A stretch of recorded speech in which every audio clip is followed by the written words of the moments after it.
아무도 그대가 젊다고 해서 그대를 업신여기지 못하게 하십시오. 도리어 그대는 말과 행실과 사랑과 믿음과 순결에 있어서 믿는 이들의 본이 되십시오. 내가 갈 때까지 성경을 읽는 일과 권면하는 일과 가르치는 일에 전념하십시오. 그대 속에 있는 은사, 곧 그대가 장로들의 안수를 받을 때에 예언을 통하여 그대에게 주신 그 은사를 소홀히 여기지 마십시오. 이 일들을 명심하고 힘써 행하십시오.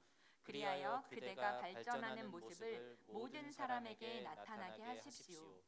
그대 자신과 그대의 가르침을 살피십시오. 이런 일을 계속하십시오.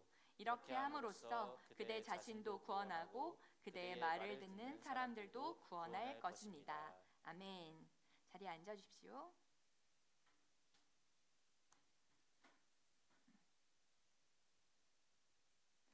오늘은 경건 시리즈 디모데전서 6번째 시간입니다. 6번째 시간, 젊음을 무시하지 못하게 하라. 젊음을 무시하지 못하게 하라 라는 제목으로 주님이 주신 말씀 나누도록 하겠습니다. 다윗이 골리앗을 물맷돌로 때려 눕혔을 때 나이가 많아야 15세 정도일 것으로 추정됩니다. 이집트의 온 땅을 두루 다니며 다스리는 총리가 되었던 요셉의 나이는 아마 30세 정도입니다. 개혁교회의 창시자이고 장로교의 토대를 닦았던 존 칼빈, 그의 나이가 27살 때 기독교 강요 초판을 출판하게 됩니다. 일제시대 3.1운동, 독립운동의 불꽃과도 같은 역할을 했었던 유관순 열사, 그녀의 나이 18살, 꽃다운 나이에 심한 고문으로 순국을 하게 되죠. 모두가 연소한 나이에 놀라운 일들을 감당했던 사람들입니다. 오늘 본문 속에서, 그리고 우리가 요즘에 살피고 있는 경건 시리즈 디모데전서, 이 디모데는 에베소 교회의 목회자로 세움을 받습니다. 디모데의 나이가 정확히는 알 수가 없지만 아마 30대 초반 정도에 되는 나이다라고 추정이 됩니다. 지금 현대 사회에서 담임 목사의 평균 나이가 40에서 50 초반 정도라고 합니다. 지금 평균이요. 그런 것에 비교해서 봤을 때 디모데는 매우 젊은 목회자였습니다. 아마 에베소 교회의 장로들이 디모데보다 나이가 훨씬 더 많은 연장자들이 훨씬 많았을 것입니다. 오늘 말씀 12절 상반절 말씀을 원어 해석으로 한번 보게 되면 너희 중에 아무도 너희 젊음을 업신여기지 못하게 하라, 무시하지 못하게 하라 라고 말씀하십니다. 이렇게 말씀인 것을 볼 때 에베소 교회 안에서 젊은 목회자였던 디모데는 조금 업신여김을 당하는, 그리고 없이 여기는 사람이 다소 있었던 것 같습니다. 연소하다, 어리다, 젊다라는 말 그대로 이것은 리얼 어리다입니다. 나이가 어리다라는 이야기입니다. 하지만 우리는 여기에서 조금 더 생각해 볼 필요가 있습니다. 너의 무엇을 업신여기지 못하게 하라 라고 생각해 볼 수도 있습니다. 너의 교회 나온 지 얼마 안 됨을 업신여기지 못하게 하라.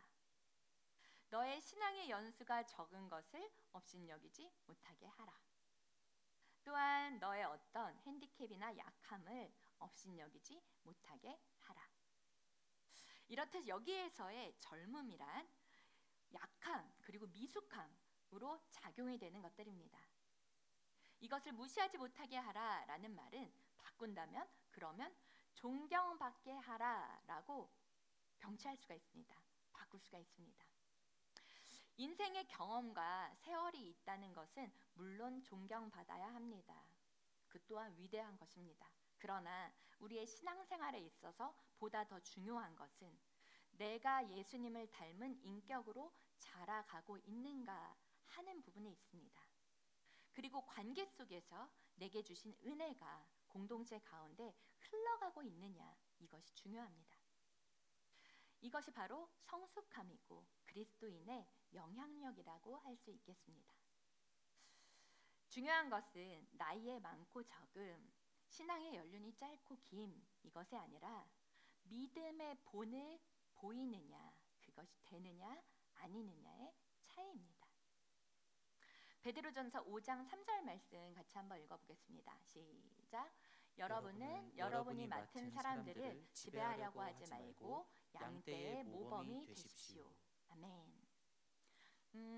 강이나 호수에 우리 가족이 이렇게 헤엄치는 모습들을 아마 한 번쯤은 다들 보신 적이 있으실 것입니다.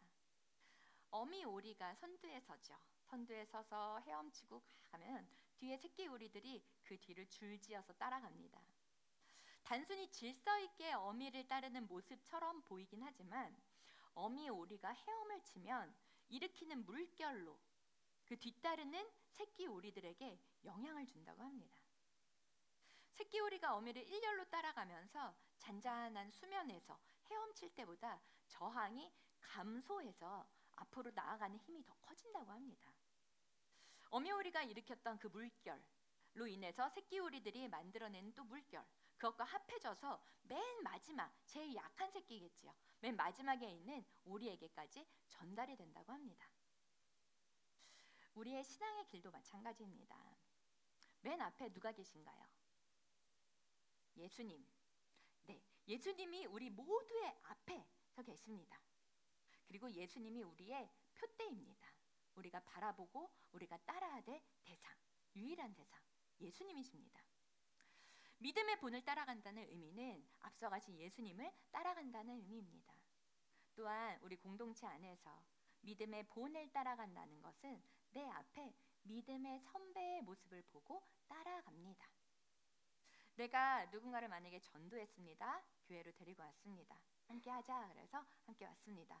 그 사람은 나의 모습을 보고 예수님을 알아가고 교회를 배워갑니다. 그렇기에 내가 신앙생활을 하는 모습, 그 안에 진짜 기쁨이 있는가? 아니면 마지못해서 억지로 하고 있는가? 교대 공동체 안에서의 관계나 사람들에게 그 공동체에서의 나눔이 어떠한가? 정말 진솔한 나눔을 하고 있는가? 아니면 그냥 피상적인 만남들을 하고 있는가? 라이트 안에서도 마찬가지겠죠. 또 예배는 어떻게 드리고 있는가? 어떠한 자세로 예배를 드리고 있는가? 서로를 향한 따뜻한 마음이 있는가? 아니면 겉으로만 친한 척을 하고 있는가? 이러한 모든 모습들, 우리의 태도들, 우리의 자세들, 누군가는 우리를 살펴본다는 것입니다. 앞선 믿음의 선배의 모습을 보고 그대로 따라가게 됩니다. 사도 바울은 말하고 있습니다. 고린도전서 11장 1절 말씀 같이 읽어보겠습니다. 시작. 내가 그리스도를 본받는 사람인 것과 같이 여러분은 나를 본받는 사람이 되십시오. 아멘. 사도 바울이 디모데에게 말합니다. 나를 본받는 자가 되라. 뿐만이 아니라 지금 우리에게도 말하고 있습니다. 나를 본받는 자가 되라. 자녀는 부모의 뒷모습을 보고 자란다라고 합니다. 또 목사는 성도들에게 믿음의 본이 되어야 합니다. 우리 리더님들, 라이트원들에게 믿음의 본이 되어야 합니다. 우리 이제 사역팀 팀장님들 세워지는데 사역팀원들의 믿음의 본이 되어야 합니다. 그리고 성도들, 우리 모두는 그리스도인들은 믿지 않는 세상 가운데 지난 시간 우리 모두가 리더라고 했죠. 왜냐하면 우리가 영적으로 이끌어야 되기 때문입니다. 믿지 않는 세상 사람들의 삶의 본이 되어야 합니다. 그렇다면 우리가 무엇으로 믿음의 본이 되어야 할까요? 오늘 말씀 12절 하반절 말씀입니다. 같이 한번 읽어볼게요. 시작. 도리어 그대는 말과 행실과 사랑과 믿음과 순결에 있어서 믿는 이들의 본이 되십시오. 아멘. 믿음의 본은 다른 것이 아닙니다. 우리의 삶으로 본이 되라 하는 말씀입니다. 먼저는 말. 자, 말 중요합니다. 의사 전달에 있어서 가장 중요한 매개체가 바로 말이죠. 우리가 관계에 있어서 대화할 때 말을 통해서 합니다. 말은 사람들과의 대화의 관계에 있어서 매우 중요합니다. 말 한마디로 천냥 빛을 갖기도 한다. 또 말 한마디로 관계가 끊어지기도 합니다. 교회 리더들 특히 말 조심해야 합니다. 본이 되는 말은 어떤 말인가요? 긍정적이고 감사한 말. 속어나 욕은 입에 담지 마십시오. 그리고 예면 예, 그리고 아니면 아니요로 대답하십시오. 그렇게 올바르고 정확하게 대답하는 것, 그렇게 말을 하십시오. 원망과 불평, 세트로 항상 나오죠. 원망과 불평. 또 세트로 나오는 선입견과 편견. 두 마리의 개를 키운다. 선입견과 편견. 그리고 부정적인 말들, 부끄러운 말, 더러운 말, 거짓의 말들은 버리십시오. 농담이라도 거짓말은 하지 마십시오. 우리가 담아야 될 말과 담지 말아야 될 말이 분명히 우리의 입에 있습니다. 에베소서 5장 4절 말씀 제가 읽어드릴게요. 더러운 말과 어리석은 말과 상스러운 농담은 여러분에게 어울리지 않습니다. 오히려 여러분은 감사의 참말을 하십시오. 라고 당부하고 있습니다. 말은 먼저 내 자신에게 가장 큰 영향력이 됩니다. 내가 뱉은 말을 제일 먼저 듣는 것 저입니다. 나입니다. 나 혼잣말로 뱉은 말, 아이씨 이런 말도 나 혼자 뱉었을 때 내가 듣습니다. 내가 제일 영향을 많이 받습니다. 먼저 내가 내 입에서 하는 말로 나를 변화시키는 말이 되기를 바랍니다. 긍정적인 말을 하십시오. 감사의 말을 하십시오. 누군가한테도 세워주는 말을 하십시오. 내가 지금 무슨 말을 하느냐에 따라서 나의 인생과 그리고 우리 주변의 미래에 반드시 영향을 미치게 됩니다. 자, 두 번째는 행실입니다. 행실. 행실은 일상에 나타나는 우리의 삶의 모습 그리고 삶의 태도, 사람을 대할 때 관계적인 태도까지도 말하고 있습니다. 사람을 대할 때 얼굴 표정도 그 사람의 행실을 판단하는 데 있어서 중요한 역할을 하게 됩니다. 우리가 만약에 교회에서 누가 이렇게 처음 이렇게 오셨어요. 근데 우리 모습이 다 이렇게 어둡게 그리고 화난 사람 너무 피곤해. 아무 말도 하고 싶지 않아. 아무도 날 건드리지 않았으면 좋겠어. 그런 표정으로 있는다. 그럼 사실 누군가 처음 왔을 때 여기 분위기가 왜 그러지? 별로 들어오고 싶지 않다라고 생각할 수 있습니다. 근데 만약에 문을 열고 딱 들어왔을 때 뭔가 방시방시 웃고 뭔가 활기찬 모습에 생기 있는 모습으로 맞아준다. 그랬을 경우 어떤가요? 누구라도 마음이 열릴 것입니다. 누구라도 들어오고 싶을 것입니다. 누구라도 만나고 싶을 것입니다. 그것이 우리의 얼굴, 표정에서도 나타나는 행실이라는 것입니다. 말을 잘하면 또 그 말만이 있다면 행실이 뒷받침되지 않는다면 그거는 존경받기 어려운 모습입니다. 우리가 말과 언행일치라고 하죠. 말과 행실이 함께 같이 가야 한다는 것. 행실이 말을 증명하게 되어 있습니다. 우리의 일상생활에 있어서 잠잡니다. 또 밥 먹습니다. 일어납니다. 또 마십니다. 또 옷을 걸쳐 있습니다. 그리고 걸음걸이, 우리의 걸음걸이에 태도가 있습니다. 또 회사에 갔을 때, 학교에 갔을 때 우리의 근태라는 것이 있습니다. 대인관계에 있어서 모든 말 그리고 모든 행실에 본이 되어야 한다고 그렇게 말씀하고 있습니다. 그리스도인의 믿음의 본은 우리의 나타나는 행동에 있습니다. 행실에 있습니다. 우리의 태도에 있습니다.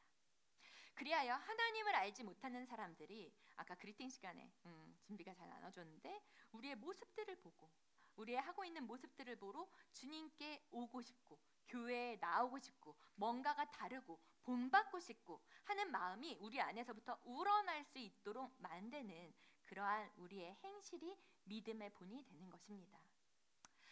자, 이러한 행실로 믿음의 본을 나타내야 되는데 이러한 세 가지 행실에 있어서의 세 가지의 모습을 사랑과 믿음과 정절을 통해서다라고 나타납니다. 첫 번째 사랑, in love입니다. love. 자, 사랑은 그리스도인의 본질이죠. 하나님은 사랑이시라 말씀하십니다. 주님께서 우리 안에 계시는 것, 사랑으로 우리 가운데 계십니다. 그렇기 때문에 우리 모두의 본질 자체는 사랑입니다. 아가페 사랑은 무엇을 뜻하나요? 하나님의 사랑을 나타냅니다. 영원한 사랑, 조건 없는 사랑, 끝이 없는 사랑, 그리고 실패하지 않는 사랑, unfailing love를 말합니다. 자, 교회의 지도자는 하나님의 조건 없는 사랑을 내가 가지고 있는 자. 아까 그리팅 시간에 또 나눠주셨듯이 예수님의 마음이 우리 안에 있고 그 사랑이 우리 안에 있는 것. 그렇습니다. 성도들과 다른 사람들의 구원의 문제, 삶의 문제, 사랑을 가지고 관심 있게 다가가는 것. 그 사랑에 있기에, 주님의 마음에 있기에 다른 사람, 누군가의 삶에 관심을 가지고 그 삶에 우리 또한 들어가는 것. 이것이 사랑을 가지고 주님의 마음을 가지고 관계하는 것입니다. 다른 사람의 잘못을 너그러운 마음으로, 관용으로 또 교정해 줄 수 있는 것. 이것 또한 사랑의 마음으로 우리가 할 수 있는 일들입니다. 자, 두 번째, 믿음, in faith입니다. faith. 믿음은 사랑과 함께 하나님께서 주신 선물입니다. 믿음과 사랑은 함께 역사합니다. 우리 말씀 한 절 읽을게요. 갈라디아서 5장 6절 말씀입니다. 5장 6절 시작. 그리스도 예수 안에서는 할례를 받거나 안 받는 것이 문제가 되는 것이 아닙니다. 가장 중요한 것은 믿음이 사랑을 통하여 일하는 것입니다. 아멘. 믿음이 사랑을 통하여 일하는 것입니다. 자, 신앙이라는 것, 신앙은 하나님을 사랑함으로 하나님을 의지하는 것입니다. 하나님을 사랑함으로 하나님만, 주님만 의지하고 믿는 것입니다. 신앙은 하나님을 사랑함으로 주님의 말씀에 순종하고 충성하는 것입니다. 신앙은 하나님을 사랑함으로 다른 이들을 섬기는 것입니다. 이것이 믿음입니다. 신앙입니다. 이러한 태도, 우리의 마음, 사랑에서부터 출발한 믿음, 믿음이 사랑을 통해서 일하게 되는 것입니다. 자, 세 번째는 정절, impurity입니다. purity. 자, 정절 딱 떠오르면 어떤 것들이 생각나나요? 막 순백색, 하얀 것, 성결한 것, 순결한 것 생각나시죠? 자, 정절함 그러면 맞습니다. 순수함, 깨끗함, 순결한 마음을 말합니다. 물론 정절은 성적인 순결을 뜻할 뿐만이 아니라 우리의 마음의 순수함 그리고 깨끗함도 포함이 됩니다. 너희의 그릇을 깨끗하게 하라 주님께서 말씀하십니다. 우리의 마음의 청결함, 깨끗함 이것 또한 정절에 포함이 됩니다. 이성과의 관계에 있어서도 그리고 또 물질에 있어서도 우리의 성도들은 깨끗해야 합니다. 이러한 행실로 교회 안에서의 성도들의 믿음의 본이 되는 것 그리고 세상에서 그리스도인의 삶의 본이 되라 그렇게 말씀하고 계십니다. 자, 13절 말씀 같이 읽어보겠습니다. 13절 시작. 내가 갈 때까지 성경을 읽는 일과 권면하는 일과 가르치는 일에 전념하십시오. 자, 바울이 디모데에게 말하고 있습니다. 내가 갈 때까지, 에베소 교회로 갈 때까지 무엇에 전념하라 라고 얘기하나요? 성경을 읽는 것, 권면하는 것, 가르치는 것. 이 부분에 대해서는 사실 지난 시간에 좀 많이 다뤘기 때문에 빨리 넘어가려고 해요. 여기에서 성경을 읽는다는 것은 구약의 율법과 선지자들의 글들, 이때는 구약으로 딱 명명되어 있지는 않겠지만 이 구약서, 율법서와 선지자의 예언들, 이것과 사도들의 편지가 있습니다. 사도가 보낸 편지들을 회람한다 그러죠. 돌려서 읽는 것, 이 서신서들을 읽어라라는 얘기입니다. 돌려가면서 함께 읽어라. 그리고 이 서신서의 내용들을 가르치라, 연구하라라고 말씀하십니다. 말씀을 붙잡으라라는 말씀입니다. 자, 14절 말씀 읽겠습니다. 14절 시작. 그대 속에 있는 은사 곧 그대로 장로들의 안수를 받을 때에 예언을 통하여 그대에게 주신 그 은사를 소홀히 여기지 마십시오. 자, 은사를 소홀히 여기지 마라라고 말씀하십니다. 자, 그렇다면 은사, 이 은사는 카리스마라고 합니다. 카리스마. 오, 우리 카리스마 있네라고 얘기하죠. 이 카리스, 이것이 바로 은사입니다. 은사 어떤 뜻이냐요? 은사는 부여받은 것을 의미합니다. 하나님께로부터 거저받은 것을 의미합니다. 하나님께로 부여받은 어떠한 능력, 이것이 은사입니다. 그래서 우리가 섬김에 있어서 은사대로 섬기는 것이 중요합니다. 나의 은사가 무엇일까 이렇게 찾는 분들 많이 계십니다. 저희 은사가 뭔가 같으세요? 물어보는 친구들이 있습니다. 자, 이것을 살펴보면 됩니다. 이 세 가지. 첫 번째, 물론 내가 잘하는 것입니다. 자, 두 번째, 그리고 내가 좋아하는 것입니다. 그리고 세 번째는 죄가 아닌 것을 의미합니다. 이렇게 세 가지. 어렵지 않죠. 자, 예를 들어서 도박 있어요. 도박, 타짜, 도박 너무 잘해. 고스톱 너무 잘 쳐. 포카 너무 잘해. 도박을 잘합니다. 그리고 진짜 좋아해요. 근데 도박은 죄입니다. 아닙니다. 자, 노래하는 것을 너무너무 좋아해요. 항상 흥얼흥얼하고 다니고 막 랩도 하고 막 노래 너무 좋아해요. 근데 너무 좋아하는데 못해. 자, 그러면 찬양팀에서 싱어로 섬기기에 적합할까요? 그렇지 않을까요? 할 수는 있지만 우리 모든 성도들의 귀가 조금 어려울 것입니다. 그리고 예배의 은혜가 더 부어지겠죠. 자, 교회에 조금 어려움이 있을 수도 있습니다. 자, 그렇다면 오랫동안 계속적으로 지속되어서 굉장히 능숙해, 굉장히 잘해, 굉장히 익숙해, 죄도 아니야. 근데 나에게 있어서 이 일에 기쁨이 없어. 자, 그렇다면 그것은 은사가 아닙니다. 자, 은사대로 섬기는 것이 중요합니다. 은사가 굉장히 특별하고 굉장히 다르다고 생각했죠. 근데 우리 안에서 찾기 어려운 것 아닙니다. 그리고 또 하나 보너스로 드리면은 내 눈에 되게 잘 보이는 일 있죠. 그것 또한 은사입니다. 왜냐하면 내가 잘 알기 때문입니다. 내가 잘 보인다는 것은 내가 잘하기 때문입니다. 은사 찾는 거 그렇게 어렵지 않습니다. 은사대로 섬기는 것이 중요해요. 그때 은사대로 섬길 때 좋은 성장이 있습니다. 그리고 성숙이 있습니다. 은사라면 그것을 사용하고 또한 개발해야 합니다. 이것이 발전되는 모습입니다. 디모데가 나이가 어리고 경험이 적다는 것은 맞습니다.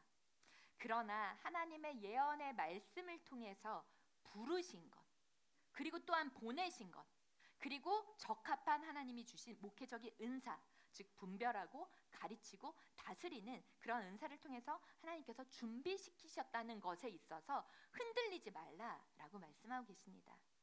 또한 안수함으로 교회를 위해 세우셨다는 것을 기억하라. 그것에서 굳게 서라라고 말씀하고 계십니다. 자, 15절 16절 말씀을 우리 같이 한번 읽어볼게요. 15, 16절 말씀 같이 읽겠습니다. 시작.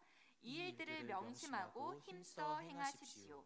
그리하여 그대가 발전하는 모습을 모든 사람에게 나타나게 하십시오. 그대 자신과 그대의 가르침을 살피십시오. 이런 일을 계속하십시오. 이렇게 함으로써 그대 자신도 구원하고 그대의 말을 듣는 사람들도 구원할 것입니다. 아멘. 자, 우리가 전심전력으로 성장하고 성숙해야 합니다. 우리의 믿음을 지키고 그리고 예수님을 따라가고 예수님 닮은 성품과 인격으로 우리가 변화되기 위해서 우리의 몸과 마음과 뜻을 다해야 합니다. 주님을 사랑하고 주님을 따라가는 일에 우리의 모든 일을 집중해야 합니다. 또한 나를 살피는 것, 항상 나 자신을 살펴야 합니다. 주님의 말씀 앞에서 나를 비춰봐야 합니다. 내가 지금 가고 있는 길이 바르게 가고 있는가? 주님과 동해 가고 있는가? 주님보다 앞서서 나 혼자 내 뜻대로 가고 있는가? 나를 항상 지키고 살펴야 합니다. 자신의 생각 그리고 마음, 말, 행실 우리가 살펴야 됩니다. 다른 사람을 살피기 전에 말씀의 잣잔을 들이대면서 다른 사람을 먼저 살피기 전에 나 자신을 먼저 살피십시오. 나를 비춰봐야 합니다. 두렵고 떨림으로 너희 구원함을 이루라. 주님께서 말씀하십니다. 끝까지 인내함으로 먼저 내 자신, 나 자신의 구원을 이루어 가야 합니다. 또한 하나님께서 선포하게 하신 복음 그리고 나의 삶으로 드러나게 하신 이 믿음의 본을 따라 다른 이들도 구원의 길로 이끌어야 하는 것이 바로 우리가 갖고 있는 그리스도인의 책임입니다. 플로우라는 애니메이션 영화가 있어요. 만화 영화입니다. 보신 분들 계신가요? 검은 고양이가 주인공이에요. 귀엽죠? 눈 동그랗고 옆에 있는 친구들이 있어요. 딱 봐도 친구들 같아 보이죠? 대홍수 시대, 대홍수로 인해서 자신의 생태계가 다 빼앗긴, 그래서 떠돌아다니고 물이 차서 동료들이 막 죽어가는 것도 보이고 다 떠내려가고 자신의 모든 바운더리가 휩쓸려갔습니다. 어떻게 보면 지금 산불 때문에 많은 분들이 어려움에 처했습니다. 라고 반대되는 홍수의 때 일이에요. 생태계를 빼앗긴 채로 각기 다른 종류의 동물들이 한 배에 타게 됩니다. 이 검정 고양이, 이 고양이가 주인공이죠. 주인공. 그리고 골든 레트리버 친구, 또 카피바라라 그러죠. 약간 둔하고 잔만이 자는 카피바라. 또 여우 원숭이도 있고요. 그리고 뱀잡이 수리라고 하네요. 뱀잡이 수리도 있습니다. 이들이 한 나룻배에 타서 움직이기 시작합니다. 홍수여서 그냥 배가 떠내려가는 거예요. 그러다가 어딘가 육지에 있으면 거기에 정박하게 됩니다. 거기에 들어가서 먹을 것도 찾아보고 말은 한마디도 나오지 않아요. 이들의 습성이나 행태를 통해서 이 영화가 흘러갑니다. 서로의 차이점들이 너무 많아요. 동물의 차이가 너무 많아요. 잠자는 시간도 다르고 어디에서 자는지도 다르고 무엇을 좋아하는지도 너무나도 다릅니다. 서로의 차이점을 살핍니다. 그러면서 조금씩 함께 공생해 나가는 것을 배웁니다. 그리고 극복하고 가던 중에서 이 고양이가 죽을 뻔한 일들이 생겨요. 어느 땅에 도착을 했는데 그 뱀잡이 수리들이 모여서 이 땅에 있는 이 고양이를 내밀려고 합니다. 죽이려고 합니다. 그때 자신의 동료에게 날개까지 짓밟혀 가면서 날개가 부러져서 날지를 못하게 돼요. 그런 부러짐을 당하면서까지도 그 고양이를 보호하고 지켜주는 뱀잡이 수리가 있습니다. 또한 바다에 빠졌어요. 막 휘몰아칠 때 고양이가 처음에 자신은 수영을 하지 못한다고 생각하나 봐요. 그래서 물속으로 잠겨갑니다. 죽어가고 있어요. 점점 멀어집니다. 그때 밑에서부터 육지같이 올라갔었던 바다 괴물이 있습니다. 바다 괴물이 오르지 않아서 이 고양이를 물 가운데로 이렇게 딱 올려서 살려줍니다. 그리고 유유히 떠나가요. 하지만 이 뱀잡이 수리와 이 바다 괴물은 오래지 않아서 그들의 생을 마치게 됩니다. 그들의 수명이 다했는지 어땠는지 사실 잘 모르겠어요. 하지만 그 뱀잡이 수리는 다쳤으니까 죽었겠죠. 고양이를 살리고 그들은 죽습니다. 고양이를 물 가운데도 던져버리고 그리고 자기가 죽어가면서도 이 고양이를 지켜줍니다. 그 고양이는 그 사이에서 생존하고 그 사이에서 성장합니다. 결국에는 물이 다 빠지고 이제 회복의 땅으로 이제 이르게 됩니다. 이 영화를 보면서 누군가의 생명으로 누군가의 생명이 다함으로 누군가의 생명은 살아납니다. 이 연속성 안에 있구나라는 것을 보게 되었습니다. 누군가의 희생으로 누군가는 살아납니다. 우리 모두는 누군가의 희생을 먹고 자랍니다. 부모님의 희생을 먹고 자라고 우리를 가르쳤던 스승님들이 있습니다. 우리를 영적으로, 육적으로 누군가의 헌신과 희생을 통해서 우리가 자라납니다. 또한 우리의 탄 배가 종착지에 다다르기까지 위해서는 누군가의 헌신이 필요합니다. 누군가의 내어줌이 필요합니다. 요즘에 진짜 어른을 만나기가 어렵다는 얘기를 하게 됩니다. 누가 진짜 어른인가요? 진짜 어른은 희생하는 사람입니다. 진짜 어른은 헌신하는 사람입니다. 나를 내어주는 사람입니다. 진짜 어른이 된다는 것은 나에게 희생과 헌신, 나의 것을 내어주는 것이 반드시 필요합니다. 내가 누군가를 위해서 희생하느냐, 아니면 여전히 나만을 위한 삶을 계속적으로 살아가고 있느냐. 나를 내어주는 삶이 누군가를 살리는 일입니다. 예수님의 삶이 그러하셨죠. 예수님이 우리에게 그 피의 모든 생명을 다 내어주셨습니다. 물 한 방울까지도 그 피 한 방울까지도 우리 모두에게 내어주셨습니다. 그리고 예수님 자신은 십자가에 달려 돌아가셨습니다. 그 십자가의 희생으로 우리가 살았습니다. 그 십자가의 피로 우리가 생명을 얻습니다. 예수님께서 그 믿음의 본을 우리에게 보여주셨습니다. 그것이 바로 십자가입니다. 자, 오늘 제목과도 같이, 오늘 말씀과도 같이 내 젊음을 무시하지 못하게 하라. 나이가 어린 것, 신앙의 연수가 짧은 것, 그것이 중요한 것이 아닙니다. 나를 내어주고 누군가를 살리는 삶, 그것이 진정 성숙한 삶입니다. 예수님이 그 풍성한 생명의 은혜를 받아 예수님께서 우리에게 허락하셨던 그 은혜를 우리가 받아 누립니다. 그리고 우리만의 것이 아닌 것을 알고 그 받았던 은혜를 나를 통해서 누군가한테 나누는 삶, 그 은혜로 풍성한 삶은 나누는 것에 있습니다. 주님께서 주신 그 은혜, 그 사랑, 그 생명을 나 먼저 누리고 그리고 그 풍성한 은혜를 성령의 충만한 가운데 우리를 보내신 그곳에서 나누고 그리고 함께하는 우리 모든 라옹이 되시기를 간절히 축복합니다. 아멘.